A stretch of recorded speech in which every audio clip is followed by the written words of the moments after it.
everyone, this is Ashmita from Civil Center and I welcome all of you back to our channel. So guys, in today's video, I have brought a new topic, that is what is BOQ and why it is important. So without wasting any time, let's move into the video. तो guys मैंने यहाँ पे कुछ points BOQ के regarding लिया है। तो सबसे पहले हम लोग जानेंगे कि बीओक्यू होता क्या है। जो बीओक्यू है वो गाइज आपका बिल ऑफ क्वांटिटी होता है।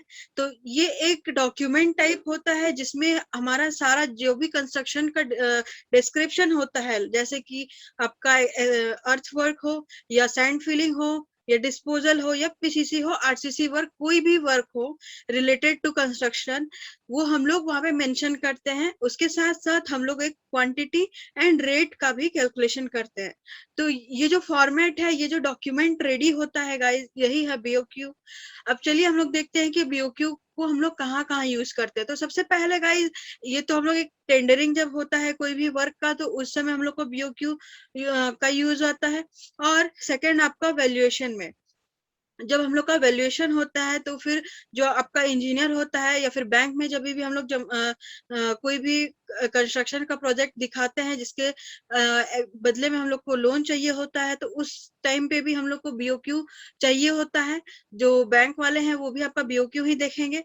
और इसके साथ साथ हम लोग और देखते हैं कि बीओक्यू जो है और कौन किस किस जो हमारे सिविल से रिलेटेड पर्सन है उनको जरूरत है। तो सबसे पहला आपका वैल्यूअर, आपने अभी देखा, मैंने अभी डिस्कस किया कि यूजेस ऑफ बीओक्यू जो था वो बीओक्यू कहाँ कहाँ यूज करते हैं। तो जो वैल्यूअर है वो यूज करता है। उसके बाद गाइस जो क्वांटिटी सर्वेयर है वो भी हमारा बीओक्यू यूज करते हैं, उनको भी यूजफुल है। इसके बाद जो बिलिंग इंजीनियर है वो उनको भी यूजफुल है बीओक्यू, उनको आना चाहिए बीओक्यू क्या है वो उनको पता होता है।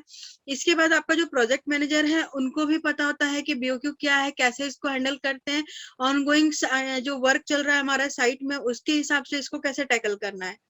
तो ये था गाइस कुछ रिक्वायरमेंट ऑफ बीओक्यू और हम लोग को बीओक्यू कहाँ कहाँ पे यूज होता है। अब हम लोग देखते हैं कि एक्चुअली बीओक्यू दिखता कैसे है, उसका फॉर्मेट कैसे बनाया जाता है और उसमें हम लोग रियली में क्या क्या जो डिस्क्रिप्शन है वो ऐड करते हैं।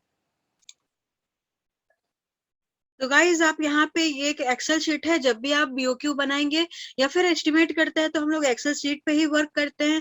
तो गाइज आपका जब हम लोग एस्टिमेट बना लेते हैं उसके बाद एक जनरल एब्स्ट्रैक्ट शीट भी बनता है।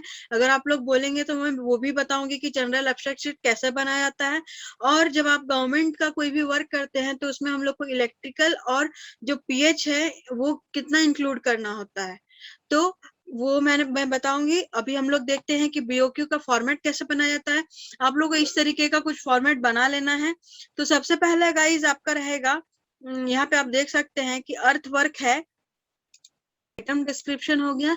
जैसे कि आप यहाँ पे देख सकते हैं कि सबसे पहला अर्थ वर्क एक्सकावेशन है, तो ये डिस्क्रिप्शन का सेक्शन हो गया। इसके बाद हम लोग क्वांटिटी रखते हैं। क्वांटिटी के बाद गाइज आपका यूनिट है, फिर रेट है एंड अमाउंट। तो ये जो है बीओक्यू है, इसमें आप देख सकते हैं अर्थ वर्क है, फिर आपका ये हो गया डिस्पोजल।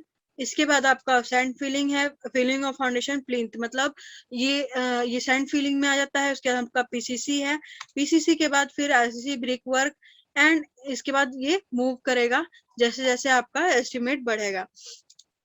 तो बीओक्यू जनरली हम लोग कैसे समझ सकते हैं गाइस, देखिए जैसे आपका सपोज कीजिए आपका एक छोटा सा एक रूम बनाना है, तो आपको किसी को देना है, कोई आपको वो बना के देगा, तो आपका बजट है कि नहीं मुझे वो कोई 10 लाख के अंदर ही बना के दे। तो अगर आपका बजट 10 लाख के अंदर है तो आप एक उसका एडवर्टाइजमेंट निकालोगे कि नहीं मुझे ये बनाना है और जो बनाएगा उसको इतना मिलेगा और इतने 10 लाख के अंदर मुझे वर्क कंप्लीट चाहिए। तो अगर वो आपको कोई बहुत सारे लोग अप्लाई करेंगे उस चीज के लिए और उसमें से अगर कोई आपको कम प्राइस में, जैसे सपोज कीजिए 9 लाख समथिंग में अगर कोई आपको बेस्ट क्वालिटी देता है और प्राइस के हिसाब से भी थोड़ा कम आपको करके देता है और विद इन टाइम पीरियड, जितना टाइम पीरियड आप डिसाइड किए होंगे उस विद इन टाइम पीरियड के अकॉर्डिंग ही आपको करके देगा, तो उसको आप वो टेंडर पास करेंगे। तो ये है गाइस बीओक्यू। तो वो एक बीओक्यू आपको बना के देगा, पहले उसको देखेंगे आप, उसका मटेरियल, उसमें टोटल चीज रहता है बीओक्यू में मेंशन रहता है। जैसे कि आपका पहला तो आपका जितना भी कंस्ट्रक्शन प्रोसेस है, जो जो लगने वाला है वो सारा रहेगा। इसके बाद आपका फिनिशिंग आइटम हो गया या फिर जो भी होता है आपका, जो वैसे वॉशरूम में हम लोग वॉश बेसिन या फिर कुछ भी लगाते हैं, कौन सा पाइप यूज कर रहे हैं, जो भी आपका रिक्वायरमेंट है घर का, वो टोटल चीज हम लोग वहां पे मेंशन करते हैं, एक एक चीज का रेट भी मेंशन करते हैं। तो उसके हिसाब से हम लोग कंपेयर करके आपका जो है बीओक्यू प्रोसीड करते हैं। तो गाइज ये कुछ इन्फॉर्मेशन था बीओक्यू के रिलेटेड। तो यहाँ पे आप देख सकते हैं, यहाँ पे आइटम डिस्क्रिप्शन है, यूनिट है, यहाँ पे जो भी आपका यूनिट होगा, क्यूबिक मीटर हो या स्क्वायर मीटर हो या रनिंग मीटर हो, आप वो लिख सकते हैं। इसके बाद आपका रेट होगा, फिर फाइनल जब आपका ये टोटल जितना भी फिनिशिंग वर्क है या फिर वर्क प्रोसेस है वो सारा कंप्लीट हो जाएगा, तो फाइनल एक लास्ट में हम लोग एक एडिशन करते हैं। एडिशन करने के बाद वो हम लोग का फाइनल रेट हो जाता है। So guys, I hope this video will be helpful for you. So if it is helpful, then please hit the like button and share with your friends. Thank you and have a nice day.